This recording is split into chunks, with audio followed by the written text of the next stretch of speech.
खालील जमीन धारण्यानुसार प्रति हेक्टरी 20,000 रुपये याप्रमाणे प्रोत्साहनपर राशी म्हणजे बोनस देण्याचा निर्णय केलेला आहे। मागच्या वर्षी 20,000 दिला होता, याही वर्षी आम्ही 20,000 रुपये बोनस। शेतकरी मित्रांनो, स्वागत आहे आपल्या चॅनलमध्ये। चॅनलच्या माध्यमातून आपल्यासाठी घेऊन आलोय मोठी अपडेट। पीक विमा वाटपाला सुरुवात। राज्यातील सर्व शेतकऱ्यांच्या खात्यामध्ये आता पीक विमा जमा होताना पाहायला मिळणार आहे।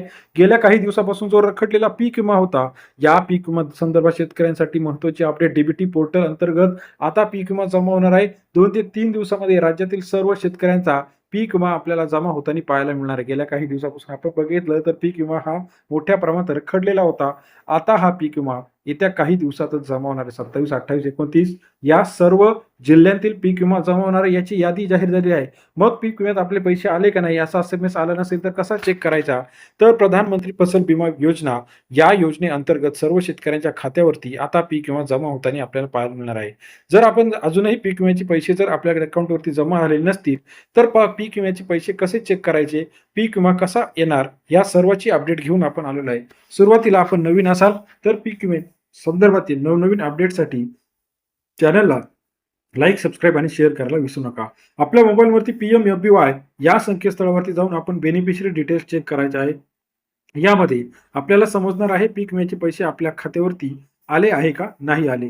जर आलेले असतील तर आपल्या बँक अकाउंटवरती हे पैसे रिफ्लेक्ट होतील, नाही तर होल्डिंग मध्ये जाऊ शकता। होल्डिंग मध्ये गेल्यानंतर पीक विम्याचे काही डॉक्युमेंट्स तुमचे कंप्लीट असतील किंवा KYC डिटेल्स अपूर्ण असतील तरी सुद्धा पीक विमा रखडलेला जाऊ शकतो। गेल्या काही दिवसापासून बघितलं तर शेतकऱ्यांसाठी सर्वात मोठी आनंदाची बातमी पीक विमा 2025। गेल्या काही सीझन मध्ये आपण जर बघितलं पीक विमा मोठ्या प्रमाणात रखडलेला होता 2-2, 3-3 वर्ष, परंतु आता 2025 चा पीक विमा आल्यामुळे शेतकऱ्यांमध्ये एक समाधानकारक वातावरण आहे।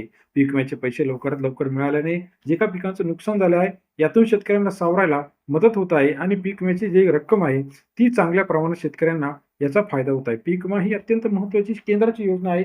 यामध्ये महसूल प्रशासनाने दिलेल्या आदेशानुसार 2 ते 3 दिवसामध्ये राज्यातील सर्व शेतकऱ्यांच्या खात्यावरती पीक विमा जमा करण्याचे आदेश दिलेले आहे। पीक विमा कॅल्क्युलेट केलेला आहे। हेक्टरी 17,000 ते 35,000 प्रत्येक जिल्ह्यावाईज, हिंगोली असेल, जालना असेल, यवतमाळ असेल, बुलढाणा असेल, वाशिम असेल, लातूर असेल, अमरावती असेल, अकोला असेल, जालना असेल, अहिल्यानगर असेल, छत्रपती संभाजीनगर, सर्व शेतकऱ्यांच्यासाठी GR सरकारने जाहीर केलेला आहे।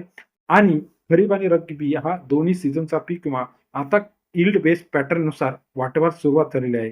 31 जिल्ह्यामध्ये 17,500 ते 35,000 पर्यंत काही ठिकाणी पीक विम्याची रक्कम आहे। अद्याप अजूनही आपल्याला एकही मेसेज आलेला नसेल तर आपण लगेच CSC केंद्रावरती जाऊन किंवा आपल्या नजदीकच्या महसूल प्रशासन किंवा कृषी अधिकाऱ्यांकडे याची तक्रार सुद्धा देऊ शकता। पीक विमा हा शेतकऱ्यांसाठी अत्यंत महत्त्वाचा आहे। येत्या काही दिवसामध्ये कर्जमाफीची सुद्धा योजना होताना पाहायला मिळणार आहे। पीक विमा 2025 सर्व शेतकऱ्यांच्या खात्यावरती लवकरात लवकर जमा करण्याचे आदेश केंद्र आणि राज्य सरकारने जाहीर केलेले आहे।